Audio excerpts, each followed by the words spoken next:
Thank you. Nice to see you. Some very familiar faces.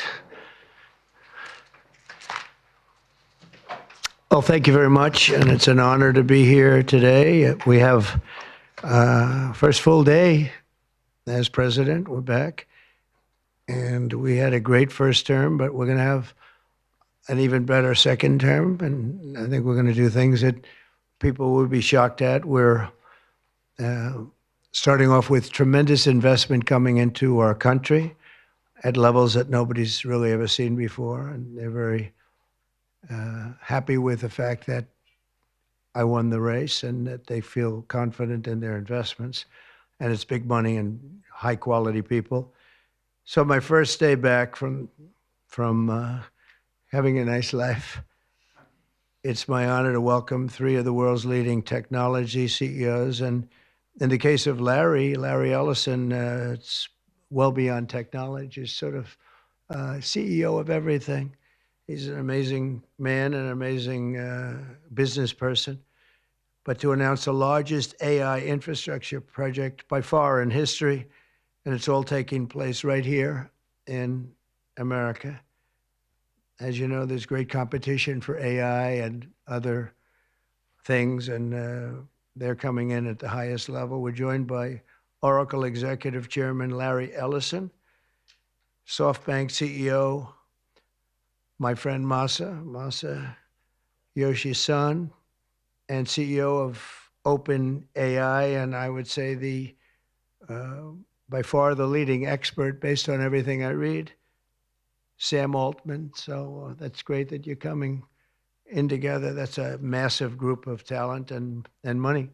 Together, these world-leading technology giants are announcing the formation of Stargate. So put that name down in your books, because I think you're going to hear a lot about it in the future. A new American company that will invest $500 billion at least in AI infrastructure in the United States, and very, very quickly, moving very rapidly, creating over 100,000 American jobs almost immediately. This monumental undertaking is a resounding declaration of confidence in America's potential under a new president. Let me be a new president. I didn't say it, they did. So I appreciate that, fellas. But it'll ensure the future of technology. What we want to do is we want to keep it in this country. China is a competitor and others are competitors. We want it to be in this country, and we're making it available. I'm going to help a lot through emergency declarations, because we have an emergency. We have to get this stuff built. So they have to produce a lot of electricity, and we'll make it possible for them to get that production done very easily at their own plants if they want, where they'll build at the plant, the AI plant, they'll build energy generation, and that will be incredible. But it's technology and artificial intelligence, all made in the USA. Beginning immediately, Stargate will be building the physical and virtual infrastructure to power the next generation of advancements in AI, and this will include the construction of colossal data centers, very, very massive structures. I was in the real estate business. These buildings, these are big, beautiful buildings. They're going to employ a lot of people. And physical campuses in locations currently being scouted nationwide. They're making their choices of locations. I think they have their choice. I'd like to ask Larry, Sam, and Masa to say a few words and just talk about a little bit about what they're doing, and if you have any questions, and then we'll go into a couple of other subjects also. But this is, to me, a very big thing. $500 billion Stargate project. I think it's going to be something that's very special. It'll lead to something that could be the biggest of all. So, Larry, maybe we'll start with you, and we'll go down the line. Thank you.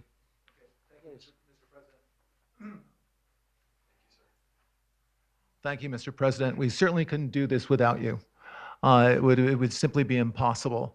AI holds incredible promise for all of us, for every American.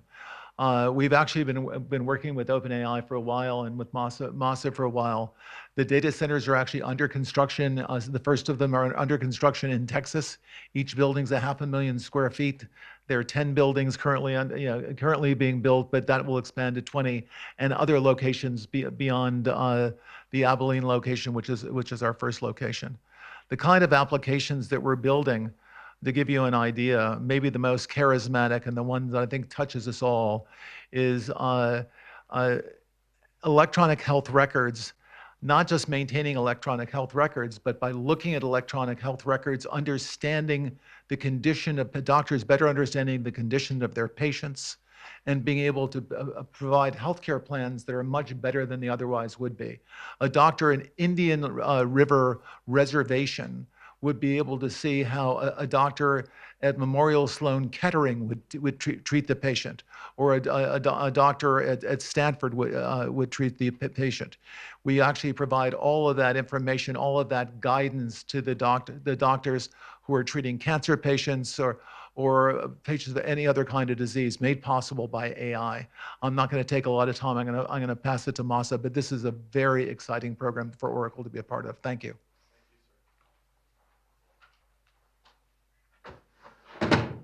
Thank you. That would be helpful. That's good. That's great. I feel tall now. Thank you. Well, Mr. President, last month I came to celebrate your winning and promised that we will invest $100 billion. And you told me, oh, Masa, go for 200. Yeah. Now I came back with 500. Because this is as you said yesterday, this is the beginning of golden age of America. This is one great example, I think, right? We wouldn't have decided to do this. I think so. This is the beginning of golden age. We wouldn't have decided unless you won. And yesterday we agreed, we signed to make this happen. It's great. Because of this day. Very nice. So we would make this happen. We would immediately start deploying $100 billion with a goal of making $500 billion within next 4 years, within your term, right? Because of your success. So we are very, very excited to do this. And our partner is, of course, SoftBank, OpenAI, Oracle, and additionally investing partner with MGX.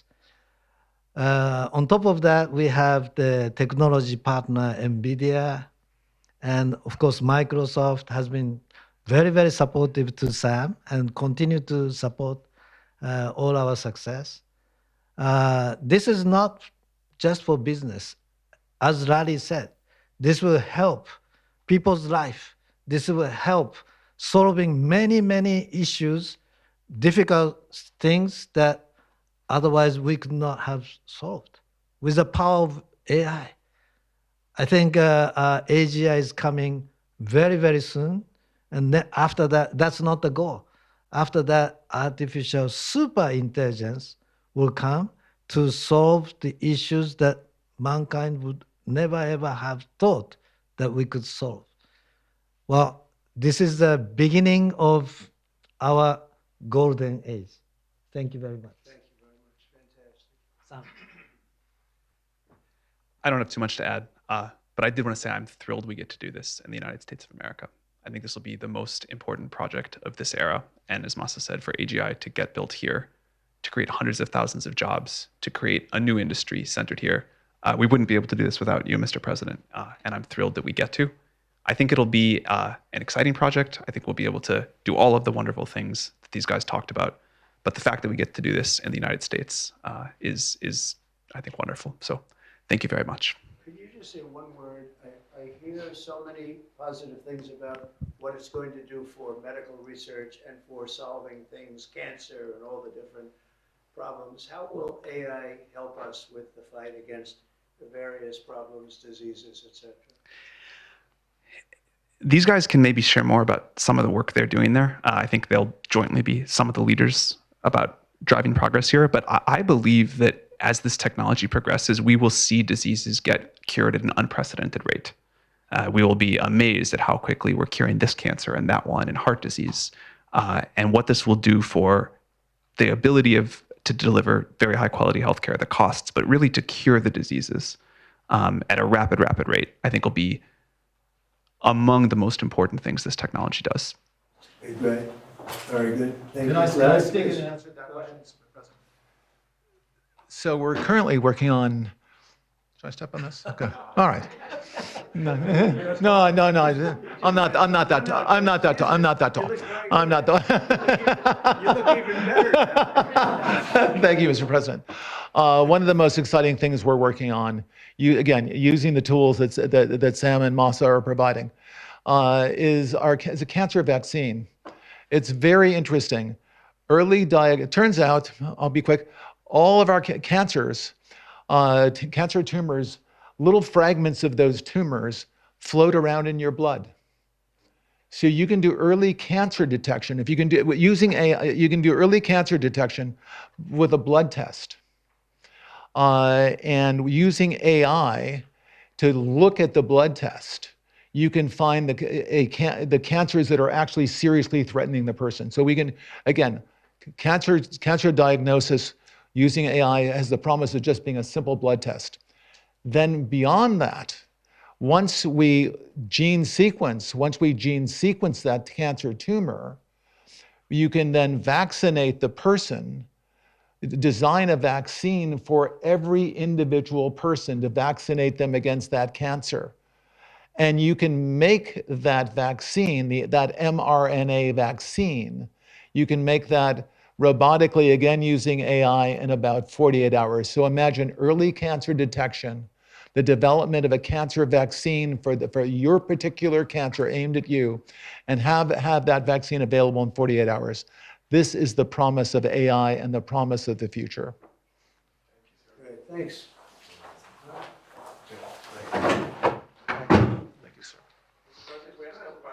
Yeah, just 1 second. We'll finish up. But these are highly respected guys. I was shocked with Larry because I don't even think Larry does this stuff. You did a very good job for a guy that doesn't do it much, right?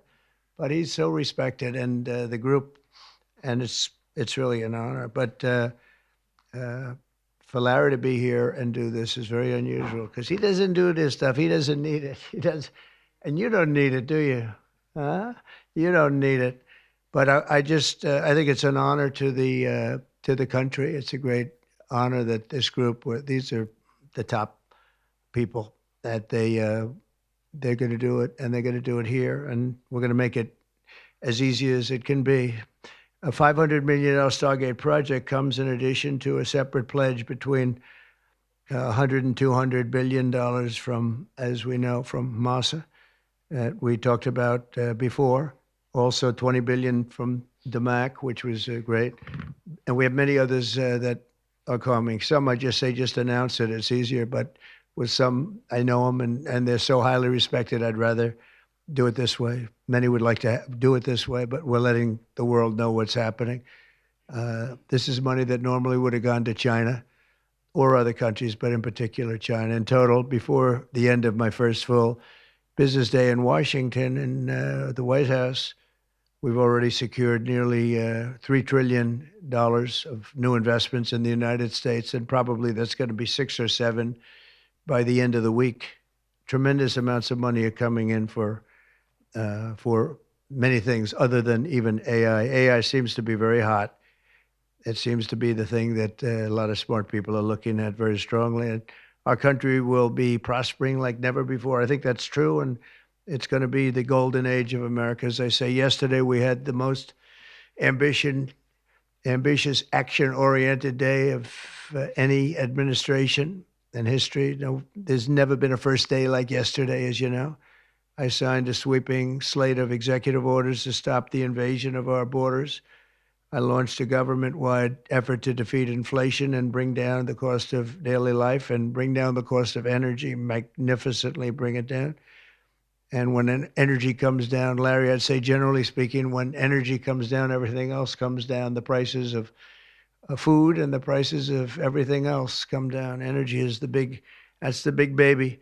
And we declared a national energy emergency to drill, baby, drill, our term that we use. We're going to drill, baby, drill like never before. We ended destructive DEI mandates across the federal government and returned our country to a merit-based system and a common sense system.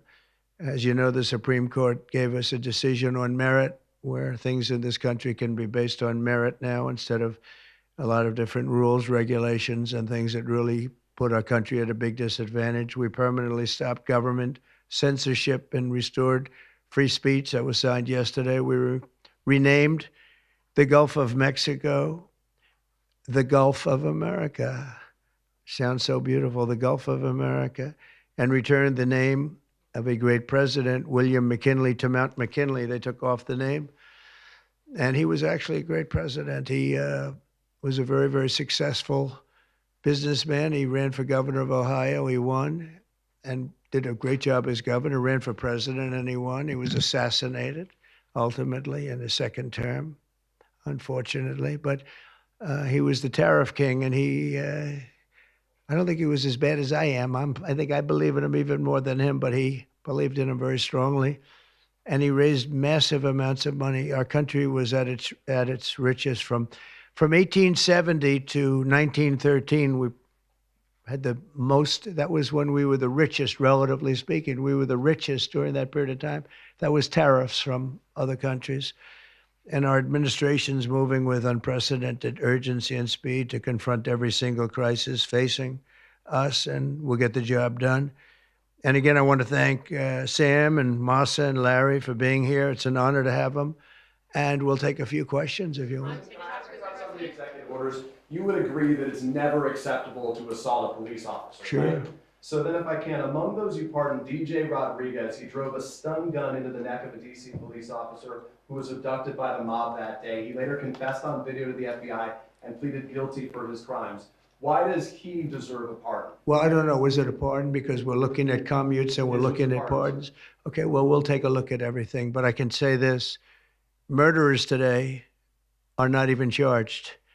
You have murderers that aren't charged all over. You take a look at what's gone on in Philadelphia. Take a look at what's gone on in LA, where people murder people and they don't get charged. These people have already served years in prison, and they've served them viciously. It's a disgusting prison. It's been horrible. It's inhumane. It's been a terrible, terrible thing. I also say this: you go to Portland, where they wrapped police officers, shot police officers, nothing happened to anybody. You go to Seattle, where they took over a big chunk of the city and people died. Portland, a lot of people died. Wait a minute. And you go also, take a look at Minneapolis, because I was there and I watched it. And if I didn't bring in the National Guard, that city wouldn't even exist today. People were killed and nobody went to jail. So these people have already served a long period of time, and I made a decision to give a pardon. Joe Biden gave a pardon yesterday to a lot of criminals. These are criminals that he gave a pardon to. And you should be asking that question. Why did he give a pardon to all of these people that committed crimes? Why did he give a pardon to the J6 Unselect Committee when they burned and destroyed all documents which showed that they did what was wrong, not me? Wait a minute.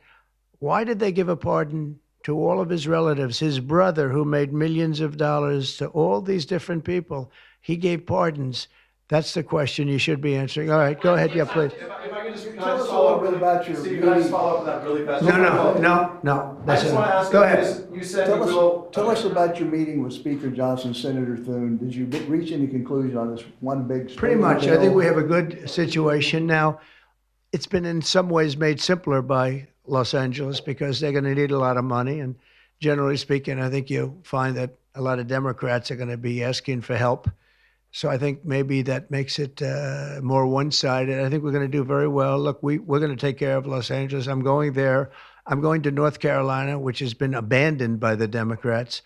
And I'm going to North Carolina, very importantly, first. I'll be there on Friday. And then I'm going from there to Los Angeles, and then I'm going to Nevada, and I'm really going to Nevada to thank them for the vote because we won Nevada overwhelmingly, and that's usually a Democrat vote. And I just want to go there to thank the people of Nevada for the big vote. So we'll be making that. Yeah, please. The leaders of the Proud Boys and the Oath Keepers were freed following their pardons yesterday. At the time, back in 2021, you urged them to stand back and stand by. Is there now a place for them in the political conversation? Well, we have to see. They've been given a pardon. I thought their sentences were ridiculous and excessive. One of the guys took down a flag that was an anti-American flag, and he was given years in jail. I don't know the exact number, but he was given many years in jail. I thought it was very excessive. And at least the cases that we looked at, these were people that actually love our country, so we thought a pardon would be appropriate, yeah. Mr. President, is it also true in your conversations with Republicans today that you asked them to consider recess appointments for cabinet officials? I think, yeah, if it's needed. I don't think it's going to be needed. Marco, as you know, got passed overwhelmingly with 99-0, which is pretty amazing. Marco's going to do a great job, Secretary of State, but he just got, I guess he was the first one and just got approved. That's some vote, 99-0, and the nothing was a vote that he would have gotten if we wanted to do it. But you know whose vote that was? Who's doing a great job right now as vice president. Did you also talk about some sort of a trade or a deal involving wildfire relief in extension for a debt?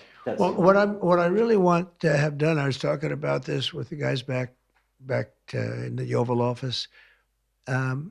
Los Angeles has massive amounts of water available to it. All they have to do is turn the valve, and that's the valve coming back from and down from the Pacific Northwest, where millions of gallons of water a week and a day, even in many cases, pours into California, goes all through California down to Los Angeles, and they turned it off. It's off now. The valve goes, it turns toward the Pacific Ocean, and all that water goes pouring into the Pacific Ocean. If they did what I told them to do, they wouldn't do it because politically they didn't think it was good. I think it's great politically. I think they're dead politically. What they've done, they've destroyed the city. What they've done to that city is unbelievable. The sprinklers, their sprinklers in there like these right here that you see, none of them had any water in them. They didn't have any water. The fire hydrants, 40% of them had no water.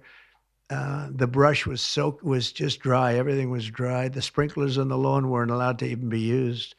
So, you know, everything was dry, and it was an inferno. They created an inferno.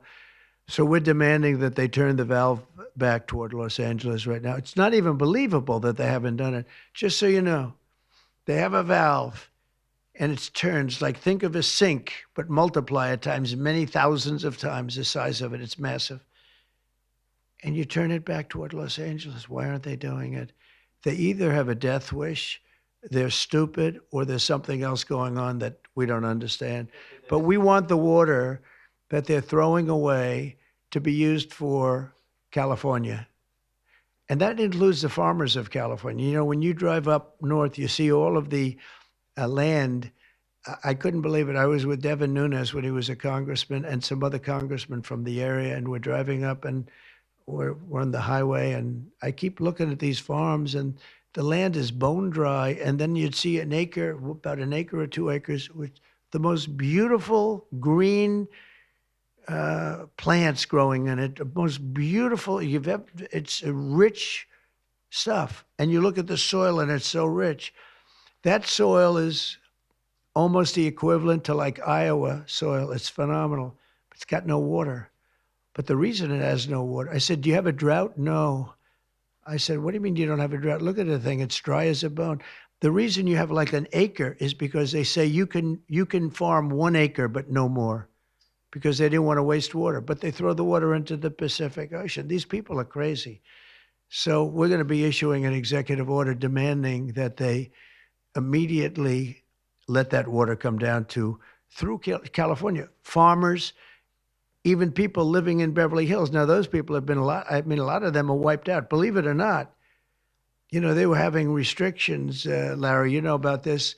they wanted to restrict you to 38 gallons of water a day. That sounds like a lot, but it's not. When you're a rich person and you like to take a shower, 38 gallons doesn't last very long. And they have all this water, and it's really good water. Up high, Pacific Northwest. Some comes in from Canada, a nice country, by the way. Comes in from Canada, and it comes all the way through California, and they're restricting it. You even have the half pipes, the half pipes, the cut pipes, big ones, bigger than this room. And they're going all the way down, and they're bone dry, and they could be loaded up with water. No, but isn't it incredible that they don't do it?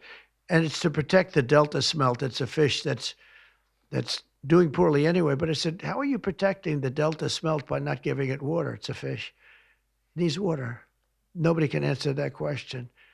President Trump, TikTok, Mr. President. Well, let me do this first. Are you open to Elon buying TikTok? Is it? Are you open to Elon buying TikTok? I would be if he wanted to buy it, yeah. And on your inauguration, I'd like Larry to buy it too. I have the right to make a deal. So the deal I'm thinking about, Larry, let's negotiate in front of the media. The deal I think is this, and I've met with owners of TikTok, the big owners. It's worthless if it doesn't get a permit. It's not like, oh, you can take the US. The whole thing is worthless. With a permit, it's worth like $1 trillion.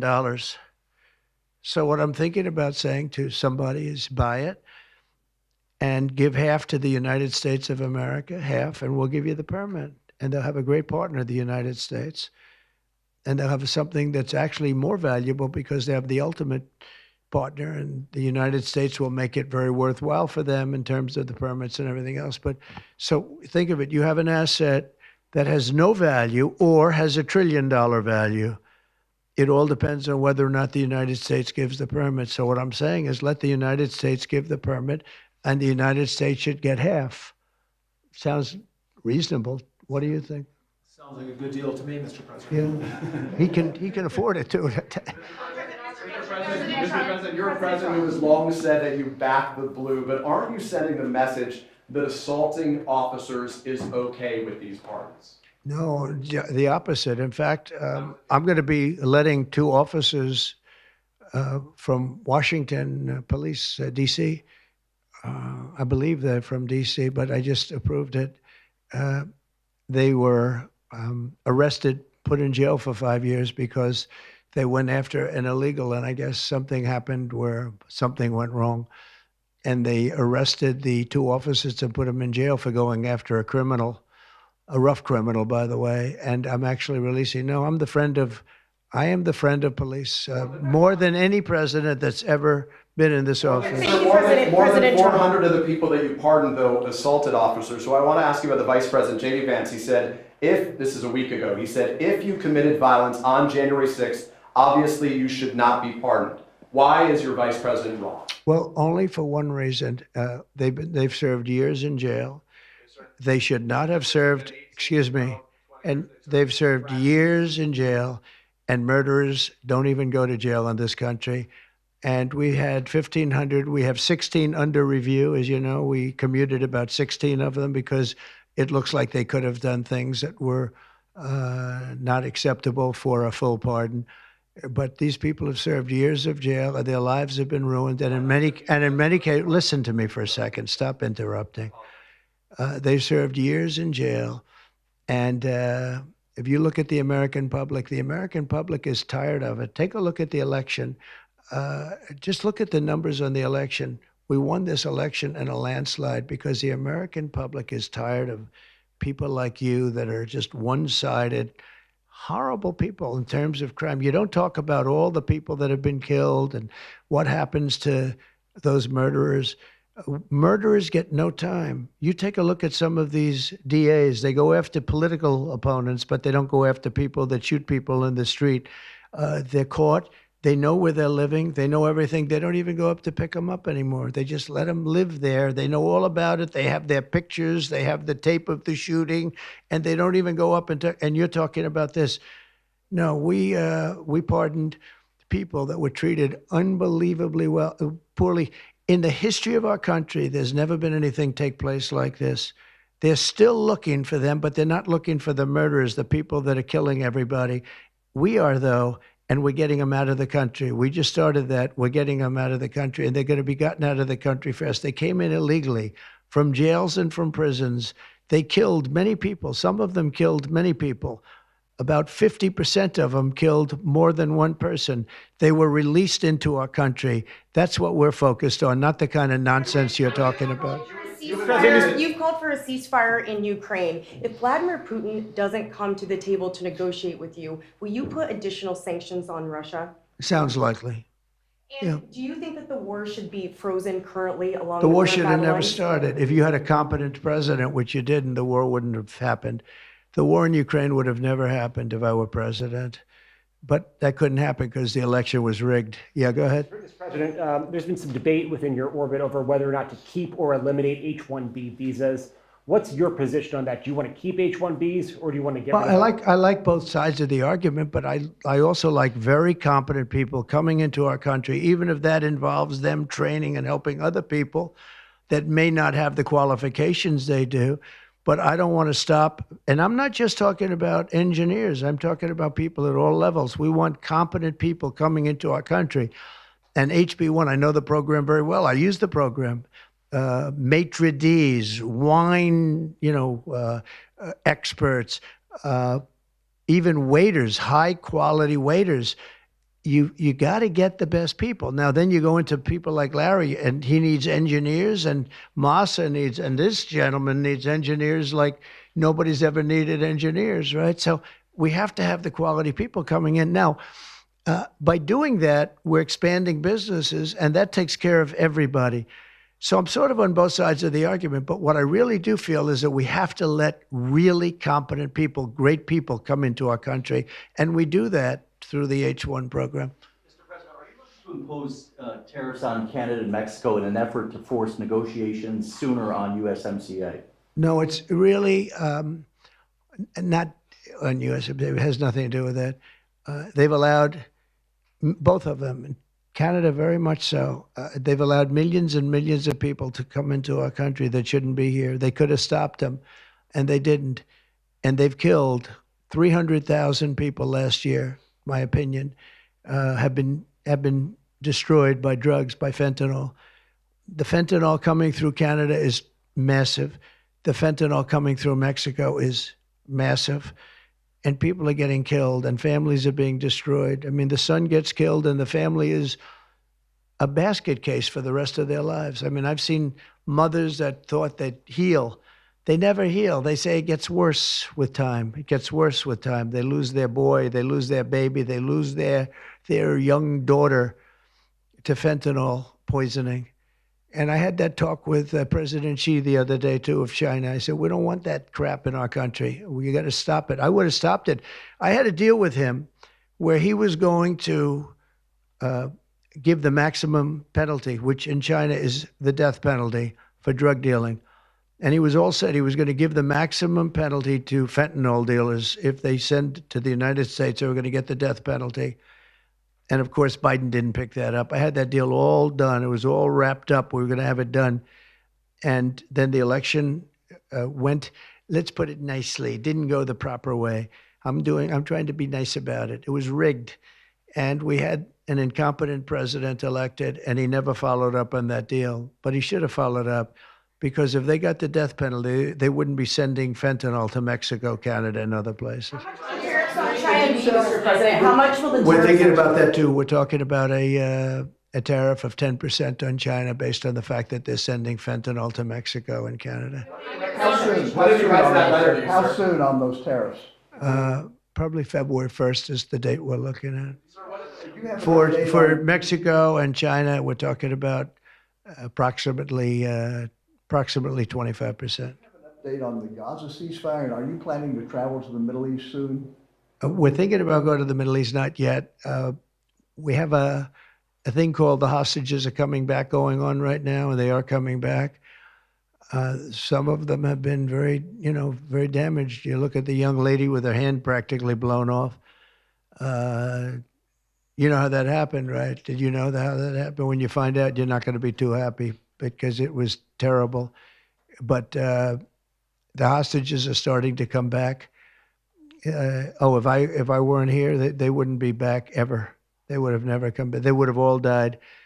If this were done a year earlier, if Biden would have done this deal a year and a half, 2 years ago, or frankly, it should have never happened. October 7th should have never happened. Nobody should be dead. But through weakness, they allowed it to happen, and then it was a disaster from them. But you go back just 6 months ago, many of these young people were living. Young people don't die like that. They're just dying. And young people aren't dying at 22 and 23 years old. They don't die. But now they're dying, and you wonder why they're dying. They're being killed, and they have been killed. But they say 6 months ago, you would have had 11 more living hostages. Think of that. 6 months ago. But Biden couldn't get it done, and it was only the imposition that I put on as a deadline that got it done. But it's a very sad situation. It should have never happened. I'll tell you, 2 things should have never happened. 3 things. Inflation should have never happened. It would have never happened except for what they did to energy and their crazy spending. And Ukraine would have never happened. Never. By the way, Russia never would have gone into Ukraine. I had a very strong understanding with Putin that it would have never, ever happened. He disrespected Biden. Very simple. He disrespects people. He's smart. He understands. He disrespected Biden. And also, the Middle East would have never happened because Iran was broke. They had no money. They had no money for Hamas. They had no money for Hezbollah. It would have never happened. October 7th would have never happened. But it did happen. So this is the cards I've been given. And we're getting the hostages back. That would have never happened under Biden. They would have never come back. They were just dying not that slowly. They were dying or being killed. But that was what was happening. So are you going to keep sending weapons to Ukraine, or are you going to turn off the tap soon?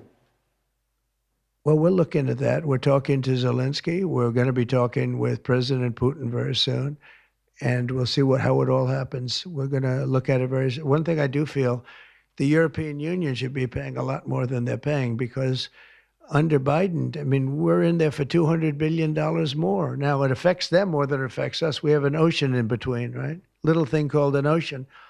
The European Union should equalize. We're in there for $200 billion more than the European Union. I mean, what are we, stupid? I guess the answer is yes, because they must think so. But the European Union takes advantage of us tremendously on trade. And they now take advantage of, and always have. If I didn't get involved years ago, my first term, one of the first things I noticed was that they're not paying enough. They're not paying. And a lot of those countries weren't even paying, the NATO countries. They weren't paying. Only 7 out of 28 were paying. We were one of them. And Poland was one. And they had a few of them that were paying, and some were paying very proudly. Usually the closer to the borderline of Russia they were, the faster they paid, okay? The ones that were further away tended not to pay so fast. And one thing on that, I think they should lift their number not to 2%, but to 5%. NATO should be at 5%, not at 2%. 2% is ridiculous, yeah. Did you ask President Xi in your conversation about Ukraine, you asked him to get involved in helping settle that. Can you tell us about that? I did, yeah. I said, you ought to get it settled because he's not done very much on that. He's got a lot of power, like we have a lot of power. I said, you ought to get it settled. We did discuss it, yeah. Do you intend to continue selling products that benefit yourself personally while you're president? Well, I don't know if it benefited. I don't know where it is. I don't know much about it other than I launched it. I heard it was very successful. I haven't checked it. Where is it today? You made a lot of money, sir. How much? Several $billion, it seems like, in the last several days. Several billion? That's peanuts for these guys. President Biden, can you give us some sense, broadly speaking? Yeah, he wrote me a nice letter. I mean, I did open it last night.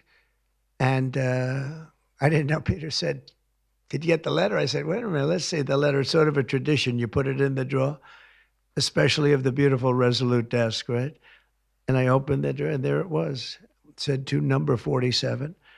And it was a very nice letter. I mean, I could show it because I think it was a nice letter. Maybe I will. I think just basically it was a little bit of an inspirational type letter, you know. Enjoy it. do a good job. Important, very important, how important the job is. But I think it was a nice letter. I think I should let people see it because it was a positive for him in writing it. I appreciated the letter. Mr. President, were security concerns at all a factor when deciding to move your inauguration indoors? No, not at all. No, not at all. It was just cold. Look, if we would have, I just went out to the helicopter, right, we said goodbye. That's a tradition. As long as before it used to be a stagecoach, and then helicopters came along. But that's been a tradition. You go out and you do that. And we stood there for 10 minutes, and I'll tell you what, people would not have been able to get through that day. That was cold. It was sort of interesting. Don't let the sun fool you. Tell me something. Sunny days can get very cold, can't they? Because that was so freezing yesterday. You couldn't have gotten through it. It would have been. And the answer is no, it wasn't security. With that being said, I thought the Capitol, the rotunda, was beautiful. 72 degrees, unbelievable sound. It's like being in an opera house. I could see people wanting to do it there rather than outside. Why did you remove John Bolton's security clearance, sir? Because I think there was enough time. It's we take a job. You take a job. You want to do a job. We're not going to have security on people for the rest of their lives. Why should we?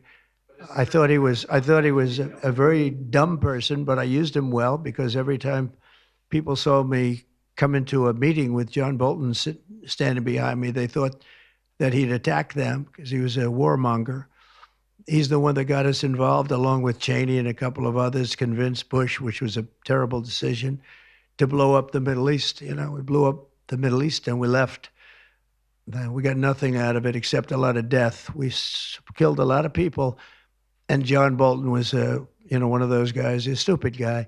But no, you can't have that for life. You shouldn't expect it for life. Is that meeting that you mentioned with President Zelensky, will that take place here, and when and where will you meet with I don't President know. I mean, look, President Zelensky would like to have peace. He's told me that very strongly. He'd like to have peace, but it takes two to tango. We'll see what happens. When will you meet with President Putin? Anytime they want, I'll meet. I'd like to see that end. Millions of people are being killed, and they're being killed. It's a vicious situation, and they're now largely soldiers. A lot of people have been killed in the cities. They look like demolition sites. Buildings, massive buildings bombed and coming down. The thing with Ukraine is that many more people died than you're reporting. You're not reporting the real numbers, and I'm not blaming you for that. I'm blaming maybe our government for not wanting to release those numbers. Many more people died than what you know about. When those big buildings come down and they say 2 people were injured, no. Many people, thousands of people are being killed. But the real killing now is on the war front. It's a very flat land. And the only thing that stops a bullet is somebody's body. And you have young soldiers. So Russia's lost about 800,000 soldiers now. Ukraine's lost about 600 or 700,000. I think the numbers are low that they're giving out. But they've lost massive numbers of young soldiers. And that war should stop. It's very flat, it's beautiful farmland, and it's flat and really beautiful in a different kind of a way, but they don't have any protection. The only thing that stops a bullet is a body, and those bodies are stopping a lot of bullets, and they're being decimated, both sides. In your conversation with President Xi, what did you tell him in terms of when to expect tariffs, and what can he do to avoid them? About which one? About tariffs? We didn't talk too much about tariffs, other than he knows where I stand. Look, I put large tariffs on China. I've taken in hundreds of billions of dollars. Until I was president, China never paid not 10 cents to the United States. With me, they paid hundreds of $600 billion or so, or more than that even, of tariffs. And if I didn't do that, you wouldn't have a steel mill open in the United States right now. You wouldn't have one steel mill open in the United States. So what I did is I saved the steel industry. I saved other industries too with other tariffs. Other countries are big abusers also. It's not just China. China's an abuser, but the European Union is very, very bad to us. They treat us very, very badly. They don't take our cars. They don't take our cars at all. They don't take our farm products, essentially. They don't take very much. We have a $350 billion deficit with the European Union. They treat us very, very badly. So they're going to be in for tariffs. It's the only way you're going to get back. It's the only way you're going to get fairness. You can't get fairness unless you do that. But the European Union's treated us very badly. But essentially, everybody treats us badly. You know, everybody treats us badly. Yes, go ahead. Because we allow them to. Because we've had stupid people doing this, and we can't have. I'd like to have these three people negotiate for us, just for 1 week, and we'd be a rich country again. But we'll be rich. Mr. President, on AI data centers, will you rescind President Biden's executive order that opens up federal land? On which centers? On data centers. Will you rescind President Biden's executive order that opens up federal lands for data centers and energy production? No, I wouldn't do that. That sounds to me like it's something that I would like. I'd like to see federal lands opened up for data centers. I think they're going to be very important. Again, we have a lot of competition for that. So it's an honor to have these three great people, great CEOs and great geniuses, all three. It's an honor that they want to come to our country, but we're going to make it as easy as we can for them because other countries want them to. I'm going to have to go now. Thank you all very much. Thank you. Do you have Tik Tok on your phone? No, but I think I might put it there. I think I'll get it right now. By the way, again, we won the young vote. I think I won it through TikTok. So I have a warm spot in my heart for TikTok. Okay? Thank you. Thank you very much. Thank you, Mr. President. Thank you.